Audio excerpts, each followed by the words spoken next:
programa Outras Palavras, um oferecimento Sindiúti MG, Sindicato Único dos Trabalhadores em Educação de Minas Gerais.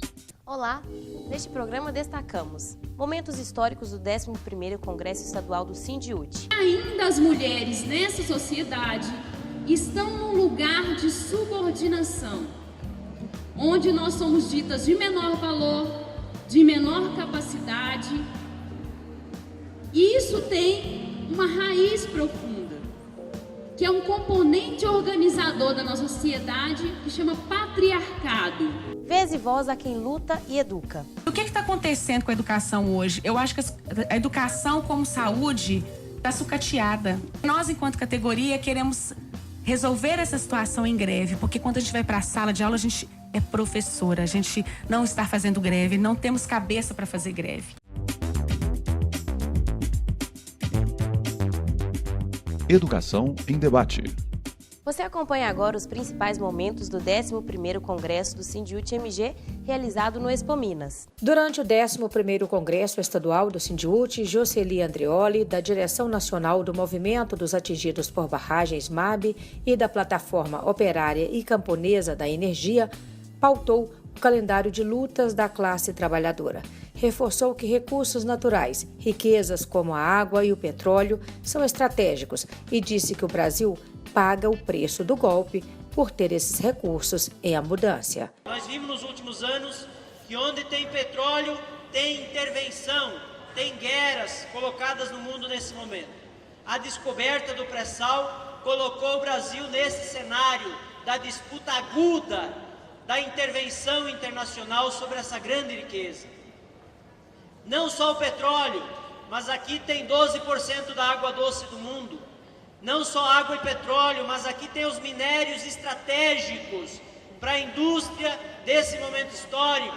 Então, para isso, organizar um golpe, uma interferência na nossa democracia, para desmontar a nossa soberania em primeiro lugar. A nossa soberania que significa a condição que o Brasil tem de ser um grande país e aqui ter uma grande nação. E aqui tem as condições objetivas para não existir fome, não existir desigualdade e ter abundância. E a condição, inclusive, de nós, enquanto país, sermos solidários do ponto de vista das nossas bases com o mundo inteiro. Então, a soberania que está sendo atacada. Aqui não tem só base natural, aqui tem um Estado muito bem organizado, que nesse momento é disputado. Empresas estatais estratégicas, como a Petrobras, que é a principal empresa estatal estratégica do nosso país. Não é de varde que todo o golpe se montou em cima da Petrobras. A Petrobras é uma das maiores petroleiras do mundo. E não é só a maior, ela possui uma das principais tecnologias mundiais da grande disputa do petróleo mundial, que é a capacidade de identificar petróleo e possibilita a disputa da nova fronteira de petróleo no mundo, que foi a descoberta, a tecnologia que descobriu o pré-sal. Se tem pré-sal aqui em vários outros países do mundo, pode ter petróleo em grandes profundidades. E a única empresa que tem tecnologia no mundo para isso chama-se Petrobras. O setor elétrico é outra potência, um bem estratégico do Brasil que está no olho da disputa geopolítica mundial. O setor elétrico brasileiro e a Eletrobras, o seu papel na América do Sul é fundamental. Nós temos energia hidroelétrica. As hidrelétricas no Brasil são extremamente eficientes e a quantidade ainda do Plano Nacional de Geração de Eletricidade é imenso. E se juntado com a América do Sul, vira uma potência.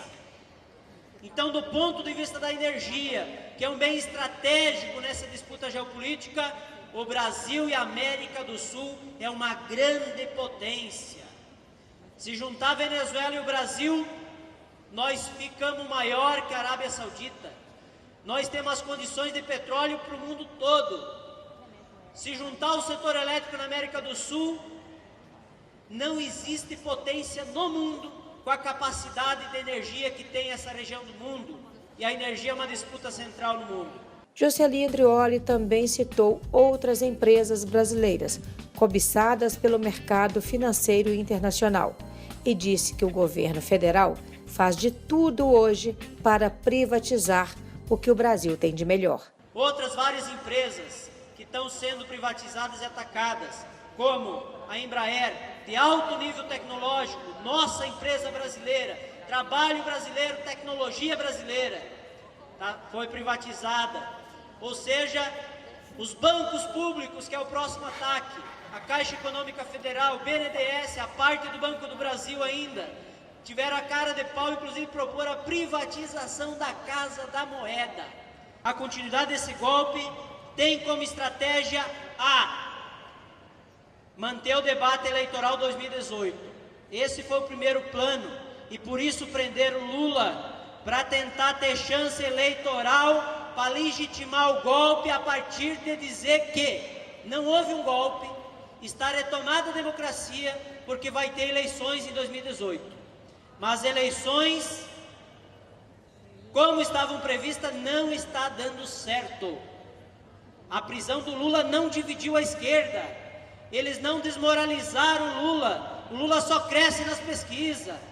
E não tem prova contra o Lula. E, portanto, não está dando certo esse passo A. E aí faz nós afirmar que a tendência é deles botar em xeque as eleições. Nós precisamos fazer muito mais, porque o golpe não foi o suficiente para recuperar a crise ideológica que vive principalmente a esquerda brasileira.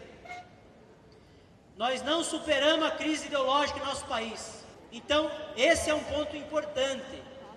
A questão ideológica, de entender como se desenvolve a luta de classe, é um dos grandes desafios do nosso povo brasileiro. Para enfrentar esse estado de coisas, ele recomenda a organização do povo brasileiro. Nós criamos em pouco espaço de tempo a Frente Brasil Popular, que hoje é a principal ferramenta nacional de articulação das organizações, dos partidos, dos movimentos, das centrais. Tem também a Frente Povo Sem Medo, que também se organizou e se colocou no nosso Brasil. Mas ainda falta a disputa das massas. Porque só juntando quem já está organizado, sem uma disputa da sociedade, nós não logramos força suficiente para fazer esse enfrentamento. Se nós não lograr isso, nós vamos continuar sendo derrotados. E derrotados é a volta à escravidão. É esse o projeto do capital para o povo brasileiro. A luta das mulheres LGBTs, negras e negros na escola e na sociedade foi tema do 11º Congresso do Sindiúti. Nós, mulheres, ainda temos como destino 2 destinos possíveis. Isso ainda é colocado como horizonte, que é casar ou ter filho, ou as duas coisas associadas, né? Parece que isso... A gente ouve isso e fala, isso é do passado. Mas se a gente for escutar isso no cotidiano das nossas vidas e olhar para a gente mesmo, a gente vê que isso não está distante. E eu queria dizer disso, dizendo que, o que é isso? Significa dizer que ainda as mulheres nessa sociedade estão num lugar de subordinação, onde nós somos ditas de menor valor, de menor capacidade, e isso tem uma raiz profunda, que é um componente organizador da nossa sociedade que chama patriarcado. Muitas vezes a gente traduz isso e fala, é machismo. O machismo é uma das expressões do patriarcado. E eu queria reforçar que para a gente compreender o que é esse elemento do patriarcado, que organiza todos os lugares da nossa sociedade, organiza a nossa família, o nosso bairro, organiza a nossa escola, organiza o nosso sindicato, organiza todos os espaços da nossa igreja, onde a gente participa, o patriarcado está ali presente também. Primeiro é a divisão sexual do trabalho. O que é isso?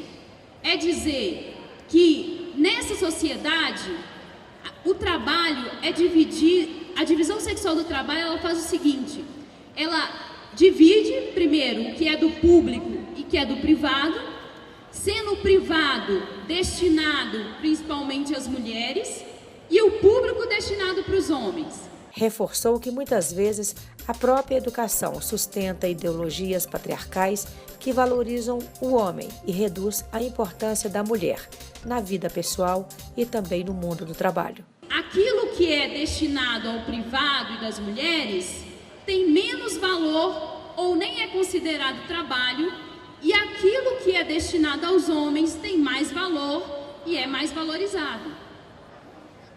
Por que é importante, inclusive, para discutir educação, falar disso? Porque a educação é tida como uma parte desse trabalho, que é o trabalho reprodutivo, que é de cuidado também, e que vai encaixar nesse lado aí. A gente não está falando aqui só do trabalho doméstico. A gente está dizendo que esses trabalhos ditos reprodutivos, nessa sociedade, têm menos valor. Inclusive, muitas vezes, para a nossa formação, né, eu não sou professora, eu sou enfermeira, mas também para as enfermeiras e para as professoras, muitas vezes dizem que nem precisa de formação técnica, porque isso aí a gente aprende, né? Desde pequenininha, né? Assim? Mas é importante a gente colocar isso, porque a gente reflete isso no trabalho da educação. Por que as trabalhadoras em educação infantil, e aí trago para um dado da conjuntura, por exemplo, da rede municipal, estão reivindicando que seja incorporada uma carreira única à educação? Porque elas são tratadas diferente. Porque para educar a criança, não precisa ter capacitação, então pode receber menos, pode estar separado dos outros. Esse é o elemento da divisão sexual do trabalho, é um dos pilares de sustentação do patriarcado e é o que justifica a nossa inserção como mulheres em categorias ditas femininas ou, quando inseridas em outras categorias, com trabalhos mais precarizados. Ao rebelar contra essa ordem, essa mulher, segundo ela, muitas vezes é violentada. A violência é um pilar importante de manutenção do patriarcado, porque o que a violência quer? A violência é estrutural. Porque todas as vezes que as mulheres ousam se rebelar contra essa ordem, contra esse lugar destinado a elas na sociedade, vem a violência para colocar medo, para dizer: esse não é seu lugar, o seu lugar é se manter aí. Quantas coisas que a gente diria banais que levaram as mulheres a sofrer violência. A gente já ouviu relatos inúmeros. Ah, porque não cozinhou o feijão direito. Ah, porque quis sair para estudar. Muitas vezes a gente está do lado de uma companheira na sala de aula, na escola, que está sofrendo uma situação de violência e às vezes, ao invés de ser solidária e contribuir para que ela rompa um ciclo de violência, às vezes nós a julgamos. Dizemos: essa aí gosta de apanhar, porque não consegue sair daquele casamento. Essa é uma questão importante, porque se a gente trata assim, a gente não reconhece a violência como estrutural, como forma de nos manter, não individualmente como subordinadas, mas como coletivo. Um outro pilar importante, a ideologia. O pilar ideológico do patriarcado faz com que a gente reproduza, inclusive na hora que a gente está dando aula, por exemplo, várias coisas que às vezes a gente nem percebe que a gente está reproduzindo ali o patriarcado e o machismo. Você tem menina que não se comportar desse jeito, tá errado. Gente tem que se preservar para casar, ter filho. A gente reproduz isso, porque é individual? Não. A gente é formado o tempo todo para isso. A televisão o tempo todo está dizendo essas coisas para a gente. Então, a educação à escola, a comunicação, a mídia, são fortalecedores desse pilar ideológico de manutenção. Várias coisas da manutenção dessa ideologia patriarcal, pilar sustentação do patriarcado, estão presentes, às vezes, na nossa fala.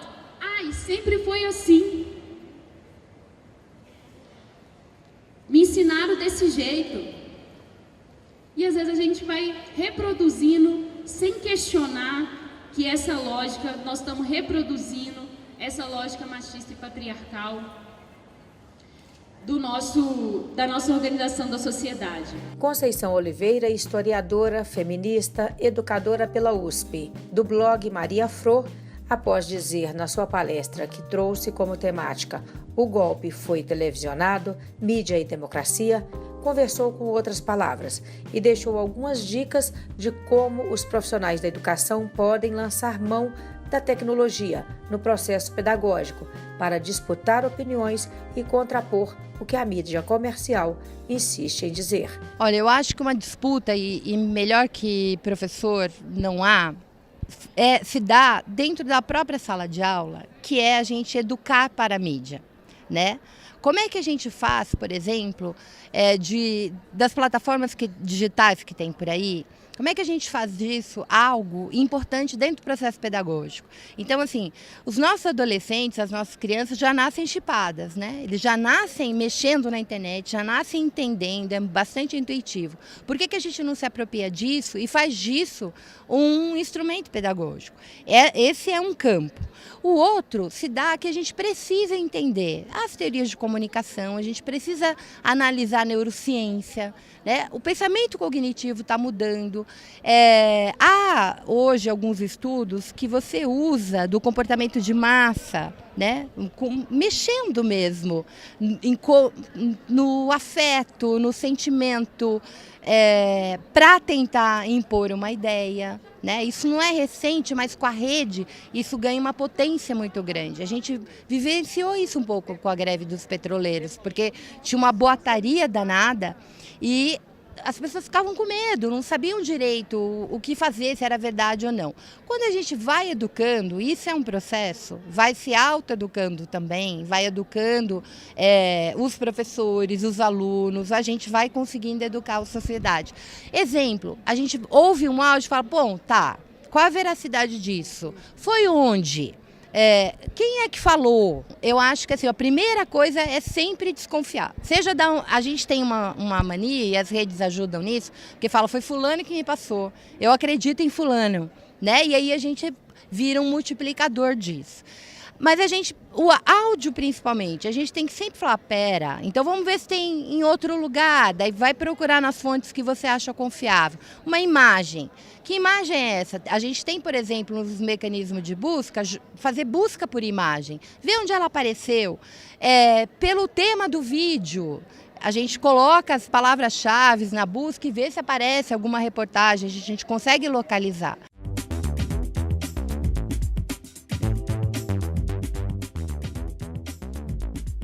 Educadores e educadoras na luta.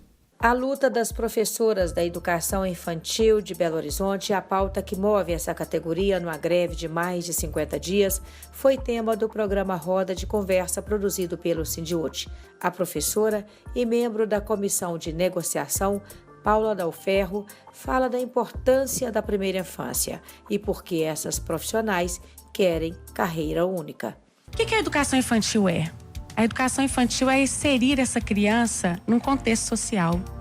O que é esse contexto social? É ela conviver com o outro, é ela saber dialogar com o outro, é ela sentir esse mundo de várias formas, em vários sentidos, né? No seu corpo físico e no corpo mental. É ela participar de processos pedagógicos e projetos que a fazem pensar, questionar o mundo em que vive, observar o mundo em que vive, questioná-lo, vivenciá-lo. Então, o que acontecia? As crianças tinham esse período integral dentro da escola. E aí as de 3, 4 e 5 eram parciais mesmo, né? Com essa mudança, as crianças perderam esse tempo integral. Então, elas entram agora às 7h30 e saem às 11h30, né? Antes elas entravam às 7h. E à tarde elas entram às 13h, saem às 17h, elas saíam às 17h30. Mas o que aconteceu desse contraponto? Tá sobrando vaga nas UMEIs, infelizmente. Por quê? Qual que é a alegação que a gente tem, né? E da maioria dos pais? Não contempla o horário. O horário não contempla a educação que eles precisam. Porque a maioria dos pais precisam de trabalhar o dia inteiro. E a gente sabe que nessa faixa social, as mães trabalham o dia todo. Não é, Às vezes fazem até terceiro turno, hora extra, para garantir o dia. Ela não tem como trabalhar meio período. De sair de onde ela estiver, dependendo do local, 1 hora antes, 16h30, para pegar o menino 17 horas. E a entrada, 7h30. 15:07, as mães já estão na porta. Porque a maioria já tem um acordo na empresa que vai chegar um pouquinho, porque tem que deixar a criança agora 7h30. E a questão dessa saída e dessa chegada, os pais não têm como ficar pagando especial, que é o que a alegação, né? A maioria. É a questão de locomoção mesmo. Então, eles estão voltando a colocar nas escolas que ficam próximas, ou deixando com as avós, deixando com os parentes. A gente recebeu, né, essas novas orientações da prefeitura, mas não teve um diálogo nem com pais, nem com vice-direções, nem com nada. Simplesmente apareceu essa nova proposta, porque o que eles alegam é para ter mais vagas. Mas é não para ter mais diminuiu, uma diversidade. E aí o que aconteceu? Tem mais vagas, mas tem mesmo. Menos crianças. Menos crianças. Existe um projeto de lei na Câmara que tratava também da política salarial da carreira do educador infantil. Só que o prefeito tirou os educadores infantis, cerca de 5 mil, né? 5 a 6 mil educadores. 5 a 6 mil educadores. Da capital, ele tirou do projeto. Por quê? O que aconteceu diante dessa manobra? Essa PL 442/2017, ela fala da educação no geral. Ela fala da questão do vice-diretor, da questão do supervisor, do coordenador, né? Que seria essa gratificação extra do GDE. Ela fala da questão do bibliotecário. Ela fala da questão o MEI não estar mais vinculada à escola Polo, né? Que hoje até então não é mais. Então, e ela fala do educador infantil. Então, essa PL, ela tramita por várias instâncias na educação. Pela leitura, essa PL tá cheia de furos que poderiam ser melhorados, né? Ele é um Frankenstein que tá aparecendo aí. E começamos, então, em assembleias, tentando negociação, mas não teve efeito, né? Antes de estar em greve.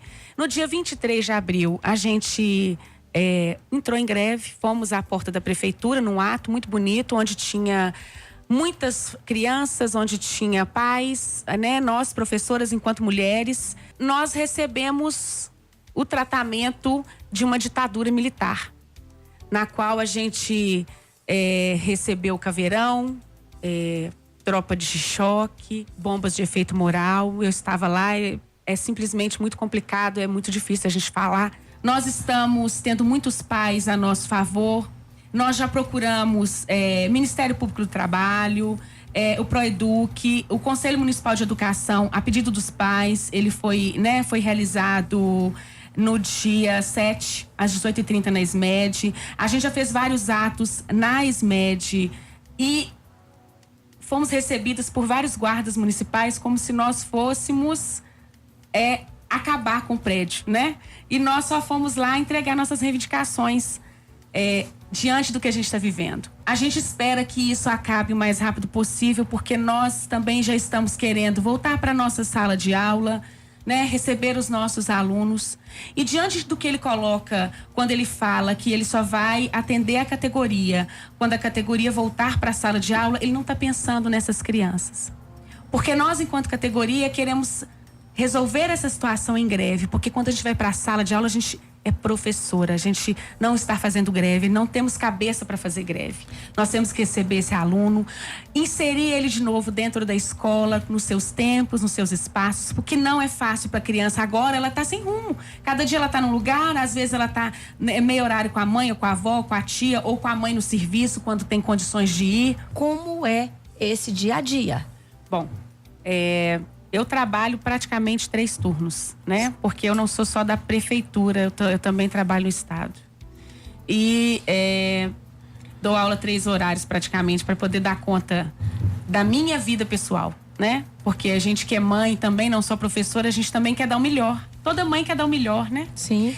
Mas nós entramos na educação infantil ganhando o salário de R$ 1.451. E o cargo é qual de contratação? Professor para educação infantil. R$ 1.451. Uhum.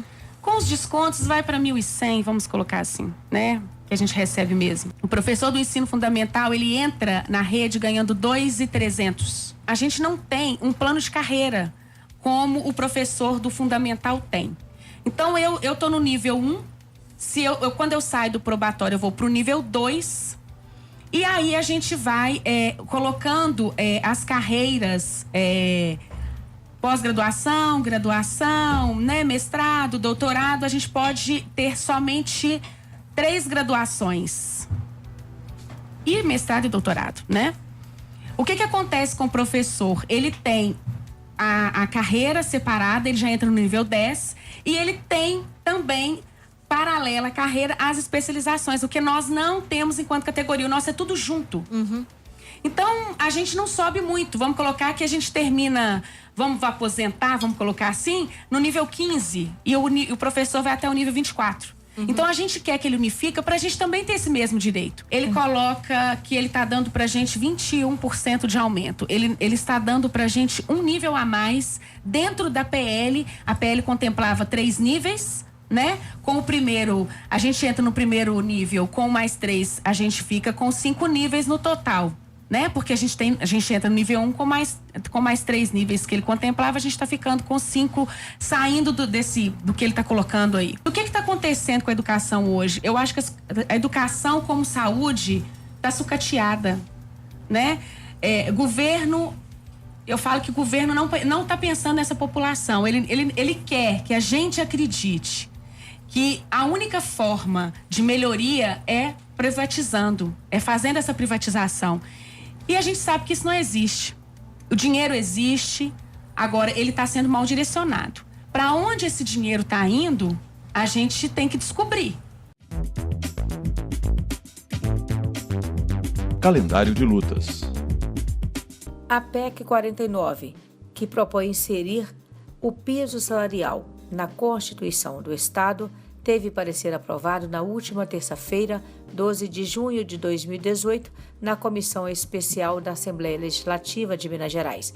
Diversos trabalhadores e trabalhadoras em educação acompanharam a votação dessa matéria e destacaram a importância dessa conquista, que é um fruto da luta dos profissionais da educação. De acordo com a proposta, o piso seria garantido na Constituição do Estado, eliminando assim a necessidade de projeto de lei específico todos os anos.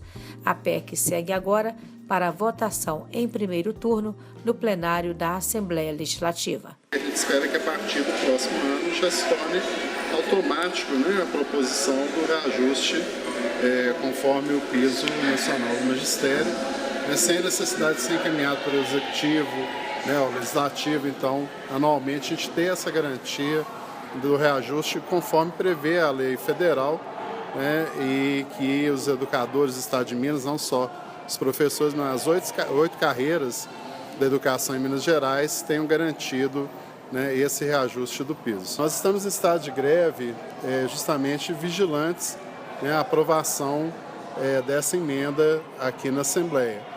Nós tivemos também alguns dias de paralisação, como nós encontramos hoje, paralisados em função de atraso e parcelamento de salário. Nós também esperamos que isso seja corrigido, que não haja necessidade de fazer novas paralisações. Voltaremos no próximo sábado. Até lá!